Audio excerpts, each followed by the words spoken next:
अस्सलाम वालेकुम, खैरियत से जी? आप लोग ठीक ठाक हैं भाई? ईद के बाद जो है ना, ये मेरा व्लॉग है।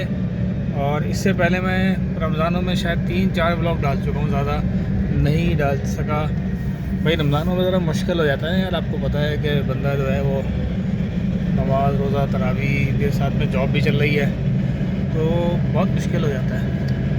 अच्छा, इस रमज़ानों में कराची में अल्हम्दुलिल्लाह अल्लाह ताला की बड़ी रहमत रही है और बहुत अच्छा मौसम रहा है। उस अच्छे मौसम में रोज़े भी अच्छे रहे हैं, तो ज़्यादा फील नहीं हुई।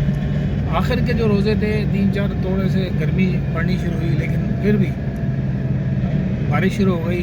29वीं शब को बड़ी तूफ़ानी बारिश हुई और उस तूफ़ानी बारिश में कराची में तकरीबन जो है ना 16-17 लोग हलाक हुए क्योंकि बारिश अनफॉर्चुनेट हुई थी और बहुत तेज़ हवा थी, तारे भी गिरी हैं, दरख्त भी गिरे हैं।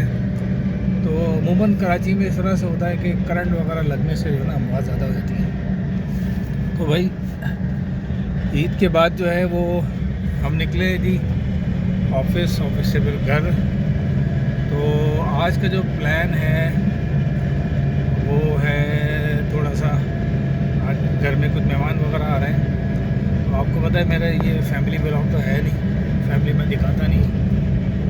तो बस ये अपना जो भी है टूटा फूटा हल्का फुल्का हमारा ब्लॉग चल रहा है। तो अभी मैं जा रहा हूँ घर, फिर उसके बाद मिलते हैं। एक रिजवान भाई से मुलाकात है, उनकी कुछ चीज़ें उनको वापस करनी है जो मैंने कल उधार ली थी, तो फिर मिलते हैं।